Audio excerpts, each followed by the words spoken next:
veces me gusta acercarme a las personas porque la vida se revela de maneras increíbles, para poder zambullirme y poder descubrir cosas verdaderamente extraordinarias. Soy Rafael Campaña y esto es Un Mundo Extraordinario.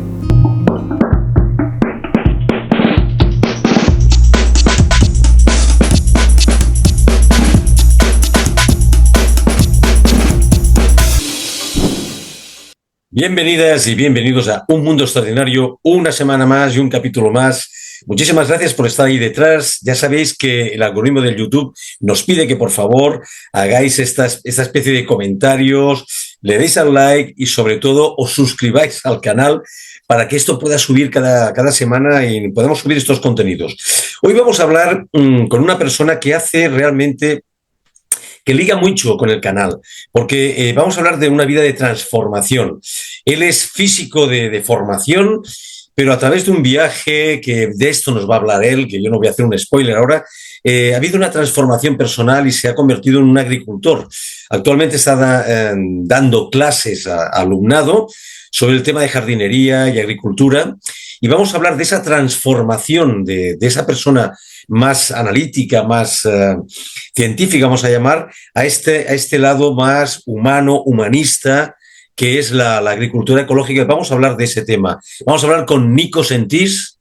Reggae power, vem com JL, deixa o reggae te levar. Hey.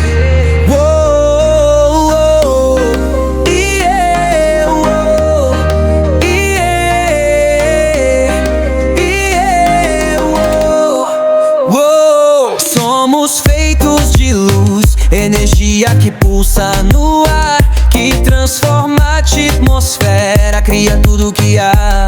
Então, sintonize sua vibração na frequência do amor, na frequência da criação.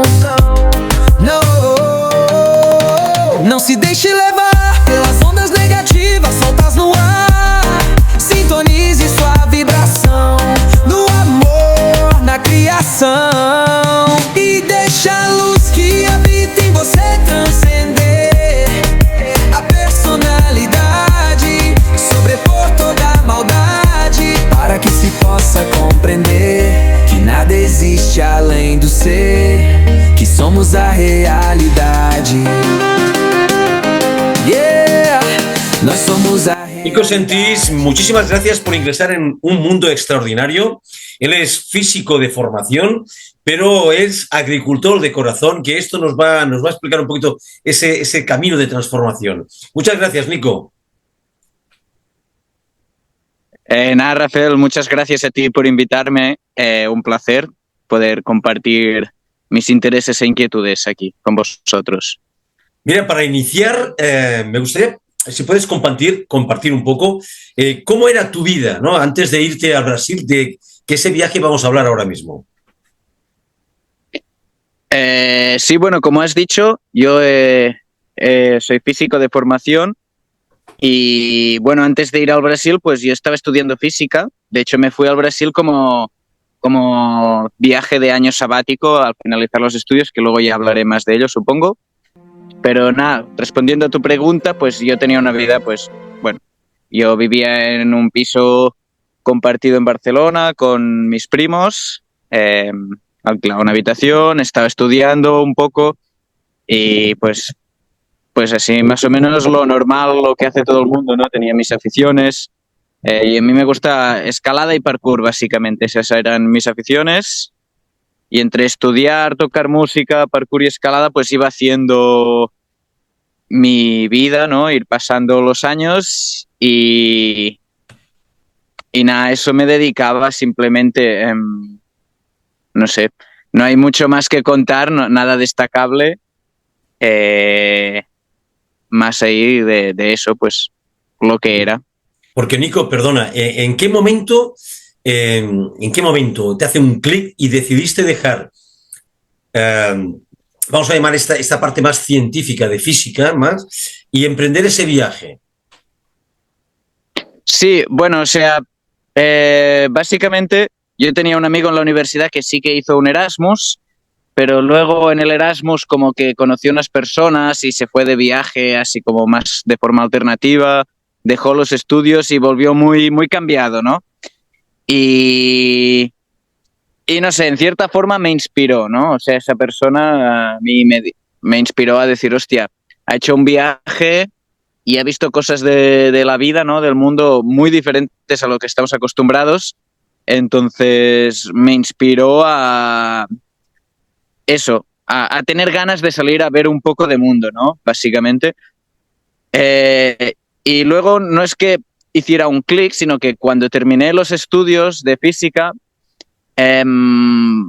por un lado, yo sentía un poco como un vacío interior por dos motivos, ¿no? Uno era eso, que estaba terminando los estudios y por primera vez en mi vida no tenía una ruta como marcada, ¿no? Es decir, después de la ESO, bachillerato, después de bachillerato, carrera y año tras año, pues nunca tienes como mucho dilema de, vale, ¿qué tengo que hacer? ¿Qué voy a hacer? Sino que está dado. En cambio, cuando terminé la carrera era como, wow, vale, ¿y ahora qué hago?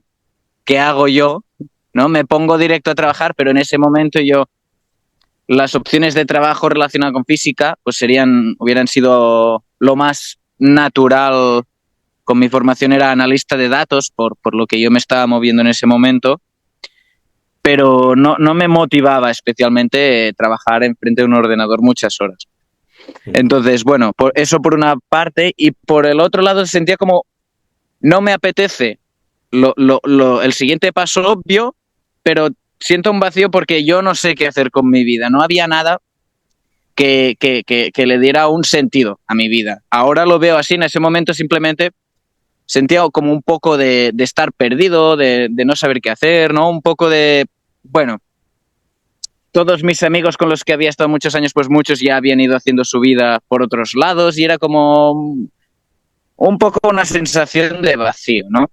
Entonces, enfrente a eso, pues inspirado por ese amigo que había viajado y por simplemente, pues tampoco tengo nada ni que perder, ni que sacrificar, ni nada, dije, bueno, pues voy a ver qué pasa. Y entonces ahí, yo no escogí Brasil realmente, me gusta decir un poco que Brasil me escogió a mí porque me hice una página de Workaway, que es como una web de voluntariados, para tú ir a algún sitio a hacer un voluntariado y pues alojamiento y comida a cambio de trabajo, básicamente. Y me inscribí a Workaway y yo estaba buscando Sudamérica porque siempre me había llamado mucho la atención Sudamérica por la música y por la selva, ¿no? Que me gusta mucho.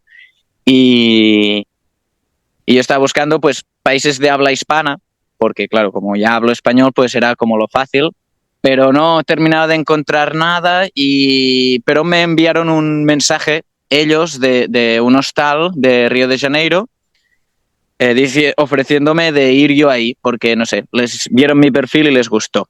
Había una persona del hostal que había estudiado física también, muchos músicos y pues supongo que en mi perfil vieron como alguien que podía encajar ahí y me dijeron, ¿quieres venir?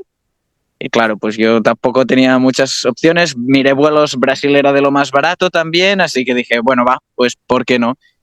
Y entonces compré un billete de ida, solo ida, y así que pues ahí me fui al hostal ese de Río de Janeiro. Porque, Nico, siguiendo un poco el hilo de esta conversación, ¿tú realmente qué es lo que buscabas cuando decidiste hacer ese cambio? ¿Buscabas algo?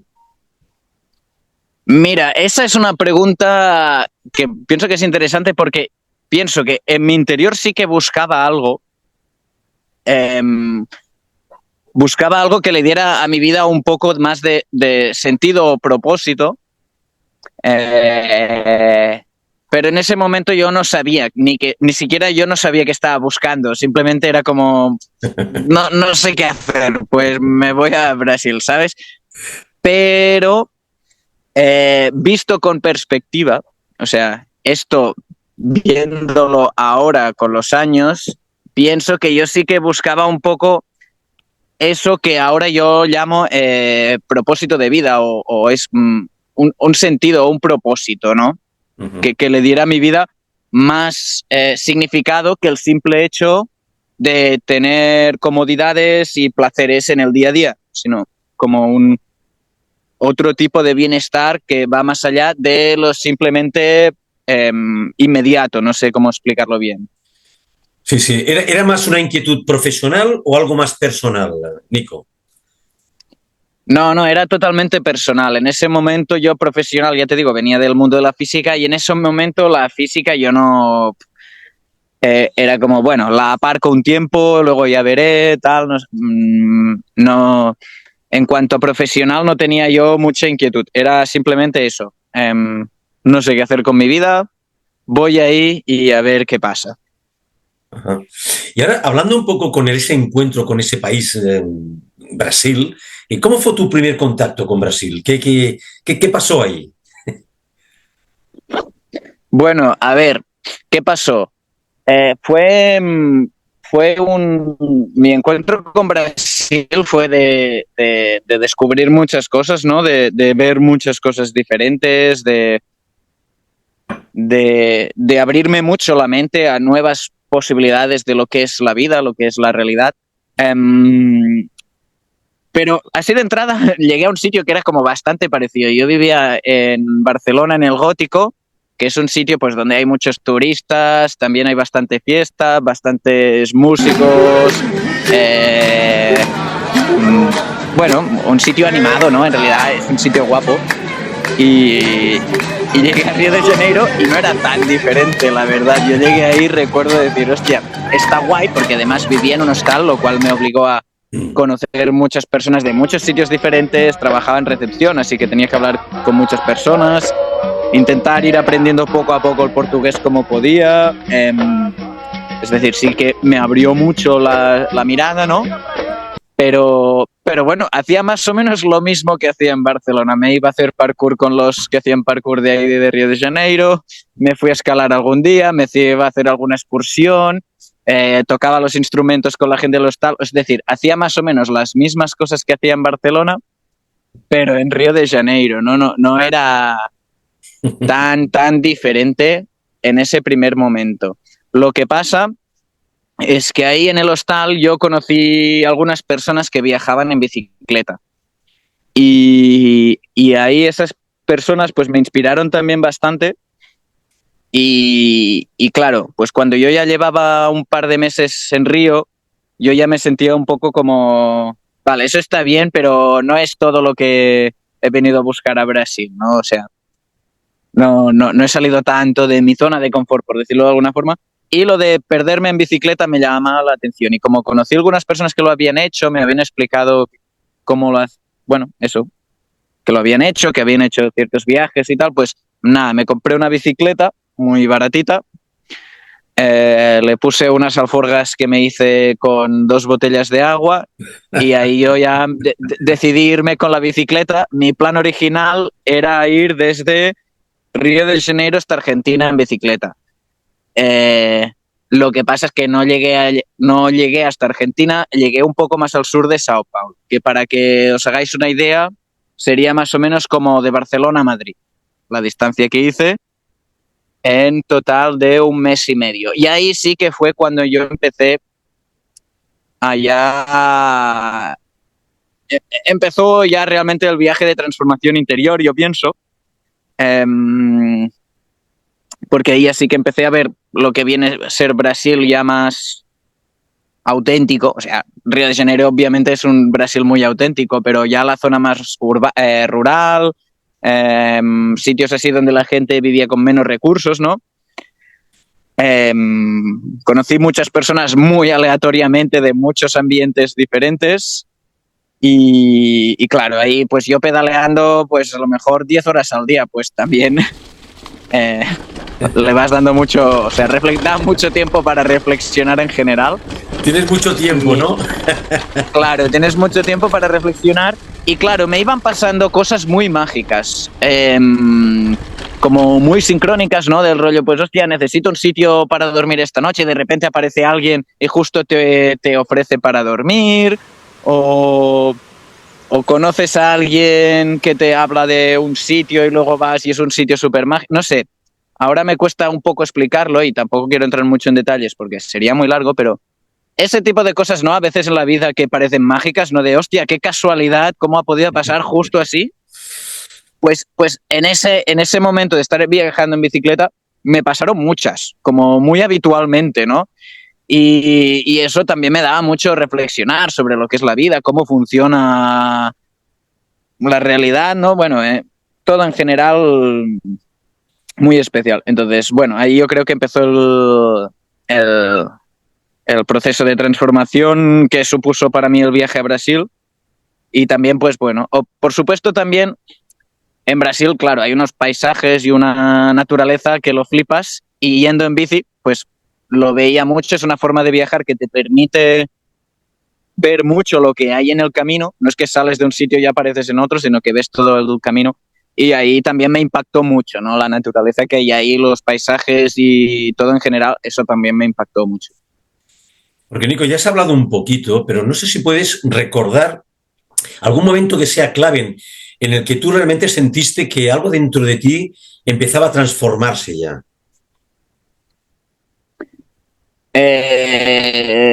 Sí, o sea, a ver, voy a ir directo al grano, ya, me lanzo a la piscina. O sea, ¿qué es lo que fue transformador para mí, especialmente en Brasil? O sea, yo ya lo digo aquí, me salgo del armario, espiritualmente hablando. Lo que quiero decir es que yo antes de ir a Brasil, yo era ateo. O sea, era lo que hoy se entiende como materialista, ¿no? Creía que el mundo es solo lo material. Sí. La realidad es solo lo que vemos y tocamos, ¿no? Y claro, yo como físico, esa era mi formación, era mi forma de pensar, también influenciada pues por lo que he visto en mi familia, que también son muy ateos y tal.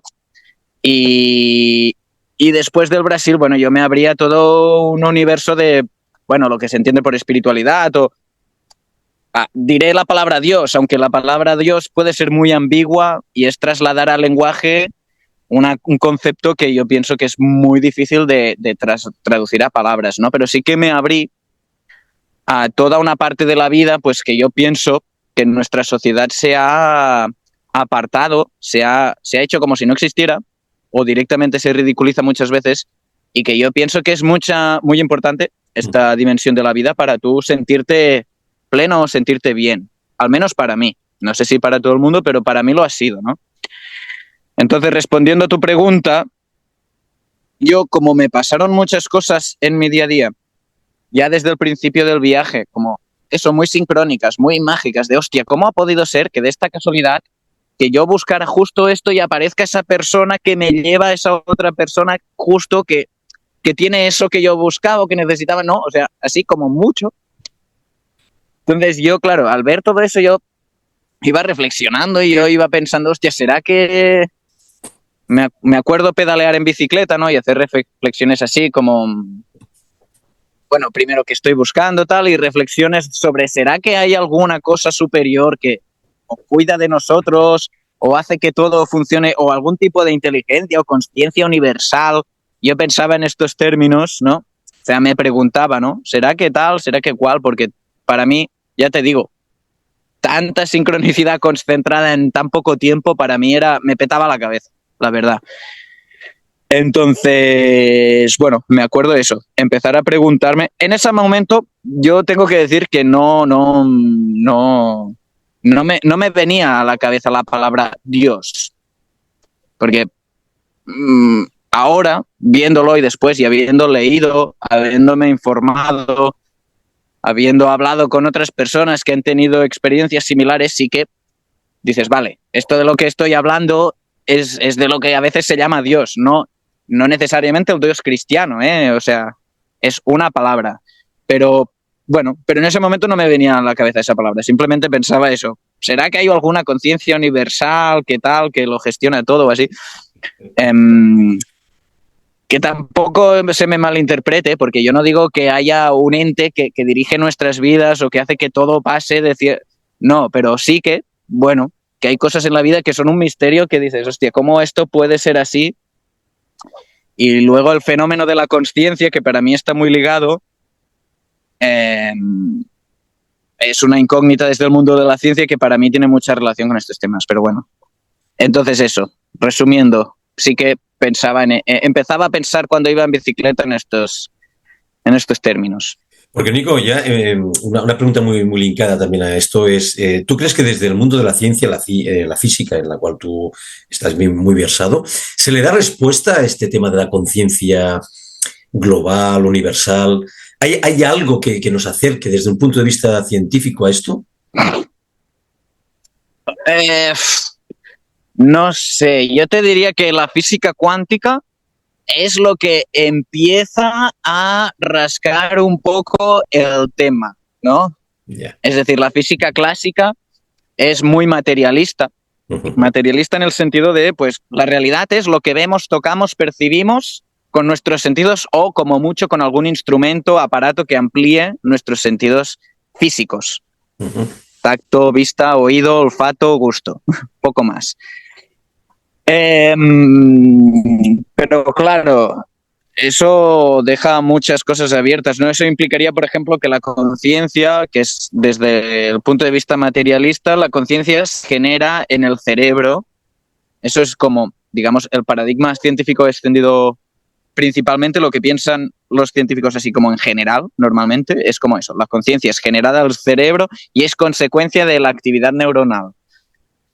Bueno, puede ser que sí, pero puede ser que no. Y para mí hay un premio Nobel de matemáticas que se llama Roger Penrose, que tiene un libro que habla enteramente de esto, que se llama La nueva mente del emperador. Y él propone otras cosas, ¿no? Él propone, por ejemplo, que la conciencia podría ser una especie de campo electromagnético. Bueno, me estoy poniendo hablando ya muy de fumadas. Muy metafísico. Sí, muy metafísico, pero bueno, el Roger Penrose es como que se sale del materialismo y bueno, hoy en día yo creo que se está viendo bastante ya, incluso dentro del mundo de la ciencia, que hay muchos fenómenos de la realidad que escapan al paradigma materialista predominante actual, ¿no? Pero así, volviendo un poco a tu pregunta, de la ciencia, lo que más ahora, de la ciencia oficial establecida, lo que más se acerca al fenómeno de la conciencia o que empieza a decir, vale, aquí hay algo que hay que estudiar un poco más a fondo, es la física cuántica, porque la física cuántica tiene 5 principios, se basa en 5 principios y de ahí sale todo, así en general. De estos 5 principios, 4 son simplemente definiciones matemáticas puras, pues que hablan de que sea un espacio de Hilbert, no sé qué, cosas matemáticas bien definidas, bien estructuradas, que lógicamente todo tiene sentido, pero es pura matemática, es decir, puro constructo mental. Podrías separarlo absolutamente de la realidad, que eso o sea, seguiría funcionando, ¿no? Digamos, es pura matemática. Pero hay un 5º principio que habla de lo que se llama el colapso de la función de onda, que es eso de que si la onda es, si la luz es onda o partícula y estas cosas, o el gato de Schrödinger, que si está vivo o muerto a la vez, eso tiene relación con el concepto de función de onda, que es que lo que viene a decir es cuando tú no observas algo, ese algo es un infinito de posibilidades, cada posibilidad con su probabilidad asociada en función de la información que tengas, y cuando tú haces una observación, ese conjunto de posibilidades que en física matemáticamente se conoce como función de onda, la función de onda es el conjunto de posibilidades antes de observar. Cuando tú observas se dice que la función de onda colapsa en una sola posibilidad, ¿vale? Y eso es el 5º principio de la física cuántica. Para mí, este 5º principio está como incompleto porque no te define lo que es una observación o lo que es un observador. Es decir, no te dice lo que es un observador. Porque, claro, la función de onda colapsa cuando hay un observador que hace una observación. Vale, perfecto. ¿Pero qué es un observador? Ahí viene la pregunta, ¿no? ¿Una persona es un observador? Porque, claro, yo sé que yo soy un observador porque ahora mismo veo que estoy observando. Pero yo no puedo saber si tú realmente eres un observador o ahora mismo que te estoy viendo eres una imagen creada por IA, o si te viera cara a cara, yo no podría saber si eres un robot que realmente tiene conciencia o que está simulando tener conciencia pero no la tiene. Y ahora con la IA también estas preguntas salen mucho, de hecho, ¿no? Porque una IA es consciente o no. ¿Cómo vamos a saber si una IA es consciente o no? Ahí llega un punto que empieza a imitar muy bien el lenguaje y empieza a imitar muy bien nuestro comportamiento. ¿Cómo vamos a diferenciar? Y sin ir a la IA, que está muy de moda ahora, pues un perro es consciente, un perro es un observador, un ordenador es un observador, una cucaracha es un observador, una planta es un observador. Wow. ¿Dónde está el límite? Claro, entonces ahí ya tienes que empezar ya a hablar de, claro, un observador es algo consciente, ¿no? Entiendo yo, algo que tiene conciencia, ¿vale? Y ahora ya tenemos que decir, ¿vale? ¿Y qué es la conciencia? ¿Dónde está? ¿Quién tiene conciencia y quién no? ¿Qué es? Ahí empieza la pregunta. Entonces, la física cuántica es lo que, más que explicar qué es la conciencia, nos muestra el límite de lo que viene a ser la visión puramente materialista y nos dice, aquí ya tenéis que empezar a mirar otras cosas si queréis entender bien la realidad. Un poco así. O sea, de alguna forma nos está abriendo la puerta a una mirada un poco más abierta, ¿no? Que sería... Bueno, sí, nos obliga, porque empiezan a pasar cosas raras que si no te haces estas preguntas, no puedes avanzar. Y de hecho, hoy en día, y por lo que yo tengo entendido, no hay ni un consenso ni nada. Funciona la física cuántica porque tiene unas reglas matemáticas que pueden predecir bien lo que va a pasar en experimentos y se pueden usar para tecnología, pero lo que hay detrás, la explicación más de por qué es así, todavía no está. Hay teorías, pero no hay consenso, por lo que yo tengo entendido. Muy interesante, Nico, este tema que estás comentando. Y vamos a ir avanzando un poco, ¿no? Yo quería preguntarte, siguiendo un poco con este camino de transformación, o sea, ¿qué impacto tuvo en ti vivenciar, ¿no? En este contexto, en este entorno tan biodiverso y culturalmente, me atrevo a decir, tan distinto? Perdona, o sea, ¿cuál es la pregunta? Sí. No, la pregunta es que ¿qué impacto tuvo en ti el estar en este entorno, ¿no? tan biodiverso y culturalmente tan diferente, tan distinto, ¿no? Al que tú estabas habituado. Sí, bueno, culturalmente tengo que decir que no lo noté tan diferente, ¿eh? La verdad, sí que, bueno, pues hay otro tipo de música, la gente se sabe otras canciones, hablan otro idioma, pero que es el portugués, que no es tan diferente. Y no sé, yo tengo que, la verdad, me pareció bastante parecido, ¿eh? No recuerdo decir, guau, es que aquí todo es diferente. Sí que es verdad que ahí hay mucha más cultura musical, todo el mundo baila súper bien, todo el mundo toca, todo el mundo canta, tal, no sé qué. Pero bueno, aquí también hay mucha gente que toca y que... Sí que el baile ahí todo el mundo baila, o sea, eso sí que es una diferencia que da envidia, pero por otra parte no... sí, ahí el tema de la espiritualidad y todo eso está mucho más vivo, mucho más presente en la sociedad y en el día a día. Ahí hay muchas personas participan, bueno, de alguna secta, ¿no? En el lado más extremo, pero no tanto de secta, sino de algún culto así espiritista. Ahí tienen los orishas, que es como un sincretismo de la tradición espiritual africana, de sus dioses, con el cristianismo. Hicieron una mezcla y a cada dios lo asociaron a un santo y entonces hacen unos rituales donde se juntan y tocan percusión y es muy común ahí eso, o sea, y no es raro, ni es diabólico, ni es demoníaco, ni es pura locura. Tú aquí participas de estas cosas y te encierran en un manicomio muchas veces. O sea, o tu hijo se empieza a interesar por estos temas y lo pones en un centro y esto a mí me ha tocado de cerca, lo digo de verdad, pero ahí es normal, ahí la gente participa de estas cosas y esto está mucho más instaurado, esto es cierto. Y luego ahí también muchas personas son creyentes o cristianas simplemente, ¿eh? No todos participan del candomblé, que se llama esto que llamaba. Son cristianos y cuando se despiden de ti te dicen vaya con Dios, ¿no? Como antes aquí, vaya con Dios, como, bueno, aquí decimos adiós, ¿no? Que es lo mismo, pero ahí lo dicen como, aquí decimos adiós como cualquier cosa, ahí te dicen vaya con Dios, pero como ve con Dios, ¿no? Realmente te lo dicen. Y eso ahí, el mundo de la espiritualidad ahí está como más vivo. Aquí está, yo pienso que está como más negligido, o sea, como más apartado o enterrado directamente. Y yo creo, obviamente, que eso a mí ahí me influenció. Y luego el aspecto biodiverso de la naturaleza y tal, pues eso sí que a mí me impactó mucho, pero a mí me gusta mucho la naturaleza y claro, a mí ya me gusta aquí perderme por la montaña y ver bosques y tal, pues ahí era como, bueno, una locura, ¿no? O sea, hay árboles muy grandes, playas súper bonitas, cocoteros en la playa donde puedes coger un coco, o frutas, no, hay mangos por ahí, árboles de mango y te comes un mango del árbol, no sé, a mí eso me flipaba. Y también pienso un poco que aquí en Europa yo creo que hemos tocado mucho más nuestros ecosistemas. Creo que no hay bosques, ahí están aún en proceso de, digamos, destrucción del ecosistema. Aquí estamos como, bueno, en proceso de recuperación.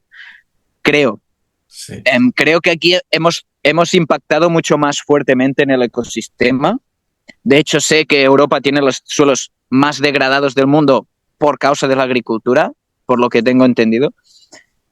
Y yo creo que impacta, ¿no? Cuando tú ves ecosistemas antiguos, muy biodiversos, como has dicho, muy abundantes, muy vivos, en definitiva, bueno, impacta, ¿no? Porque te hace sentir como pequeño, pero no pequeño en plan mal, sino en plan bien, del rollo. Te hace sentir como, wow, yo estoy aquí en conjunto con todo eso, un poco. No sé, creo que impacta a nivel consciente, pues que es muy bonito, pero a nivel subconsciente creo que también impacta. Porque, Nico, ¿a ti qué te enseñaron las personas que tú conociste allí, en general? Claro, yo conocí personas de muchos tipos, entonces cada persona es un mundo. Yo ahí, mira, ya entro ya en tema permacultura y agricultura y todo eso un poco. Ahí yo me aficioné. O sea, cuando yo estaba viajando en bicicleta, un día el motivo por el cual paré de viajar en bicicleta fue porque conocí a un chico en la carretera, empezó a llover y había un chico con una furgoneta, con su pareja y su hijo, pero era un chico más o menos de mi edad, un poco mayor, que empezaba a llover, me vio con la bici y me dije, oye, ¿quieres que te llevemos? Además hablaba español porque él había viajado muchos años antes también por Sudamérica. Era brasileño, pero había viajado por, no sé, Colombia o Perú o algo así y hablaba español. Y me ofreció ir con furgoneta y era la tarde y ya me dijo, oye, si quieres vente a dormir a mi casa por la noche y ya está. Y ahí él tenía su finca y él hacía esto que digo de la permacultura, que es, bueno, permacultura es como un tipo de agricultura, pero es una filosofía de vida, pero muy ligada a la agricultura. Y es como una corriente social, así como a grandes rasgos. Y él hacía esto y me empezó a hablar y enseñar y tal. Y claro, yo ahí flipé. O sea, yo flipé porque además la noche anterior yo había dormido en el sitio más feo y más inmundo del mundo. O sea, dormí en una habitación que me dejaron unas personas que hay una web para los que viajan en bicicleta, por si quieres pasar la noche. Yo a través de ahí contacté con unas personas que me dejaron una habitación de muy buena fe, pero es que no era la habitación, era el barrio entero que era inmundo. O sea, no sé qué pasaba con el ayuntamiento, pero no sé, algo raro, pero había como montañas de basura, pero a cada esquina, pero muy altas, como de 2 metros. Además, era muy claro que era ese ayuntamiento porque había una calle que dividía un municipio de otro y este estaba como súper limpio y súper bien y este estaba lleno de bolsas de basura y veías la calle, la diferencia brutal. Y yo estaba durmiendo en esa habitación con un montón había cucarachas, o sea, tenía una cama pero me puse la hamaca para dormir porque tenía miedo que me subieran las cucarachas por la noche. Yo venía de ahí, ¿vale? Yo venía de eso por la mañana y ahí yo tenía que pasar 3 días más en esa ciudad y yo me levanté y me dije, yo me voy. Cogí la bici y me fui. Y ese día hice un montón de kilómetros, no sé cuántos, pero pedaleé sin parar todo el día y me hice un montón de kilómetros hasta irme a lo más lejos. Y claro, viniendo de ahí por la tarde me recoge ese chico, me lleva a su finca y es que en su finca era todo verde, con un montón de frutales, tenía un río que pasaba por su propiedad con una cascada donde te podías bañar, pájaros cantando, había llovido y salió el arco iris, doble arco iris salió, ¿sabes? O sea, como apoteósico, ¿sabes? O sea, yo me acuerdo de ese día que fue brutal. Además, al lado había una comunidad con los que luego también pasé unas semanas que fuimos a ver y también tenían ahí sus praderas, sus bosques. A ver, suena película. Obviamente, no es que esa gente viviera con todo perfecto, eran personas normales. No llegué al paraíso del Edén así de la nada, pero a mí me lo pareció. O sea, para mí eso fue muy heavy, muy heavy. Y en ese momento, bueno, al final yo empecé a ayudar a ese chico y me terminé quedando en su casa muchos días y ahí ya fue cuando dije, ¡guau! Esto me mola mucho, ya dejé aparcado lo de la bici, me quedé ahí con él creo que un mes o un mes y medio, luego con la comunidad unas semanas más, ayudando ahí en el campo a trabajar o a construir lo que fuera, no sé. Yo estaba ahí como ayudando y no me acuerdo cuál era tu pregunta, pero... pero en ese momento yo es cuando descubrí eso de La pregunta era que, ¿qué te enseñaron que las personas que conociste allí? Vale, sí. Pero que estás contestándola muy bien, que te lo agradezco mucho, porque estamos llegando al final de esta primera parte de la entrevista. Vale. Ya desde aquí, a todos los que estáis ahí detrás, os adelanto que va a haber una segunda parte muy interesante, porque nos quedan unos temas que vamos a ir avanzando en ellos, porque este viaje transformador es verdaderamente casi de película, aunque tú dices que no, pero es casi de película. Y yo me voy a quedar con una cosa que has comentado, y es esta sincronicidad que tú has experimentado durante este viaje. Y yo creo que tú estés aquí también es una sincronicidad, que nos hayamos conocido y puedas estar hablando en esta ventana, que es un mundo extraordinario para todos los que nos están escuchando, porque creo que es una buena lección de vida. Ser una persona abierta, flexible, como la que tú has estado demostrando que eres, para adaptarte un poco a la vida y para dejarte llevar un poco por esa sincronicidad, no es tarea fácil. Y desde aquí, bueno, pues te damos las gracias por haber dado este testimonio. No sé si quieres comentar alguna cosa antes de finalizar, Nico. Bueno, no, solo que gracias por la oportunidad de dejarlo explicarlo. Estas cosas, pues mola compartirlas, ¿no? Porque a uno le marcan, ¿no? Y a veces pues mola decir, hostia, que me pasó esto, ¿sabes? Joder, que es heavy. Y no, eso. Que respondiendo a tu pregunta, que me enseñaron las personas, muchas cosas de la vida, y en concreto yo me quedo que me enseñaron que hay otras formas posibles de vivir muy diferentes y que no pasa nada, que cada uno tiene su camino y si para ti está bien, pues está bien. Pues eso queda aquí. Muchísimas gracias, Nico. Nos vemos en la segunda parte y que sigas tu viaje. Muchísimas gracias. Hasta pronto. A ti. Hasta pronto. E deixa a luz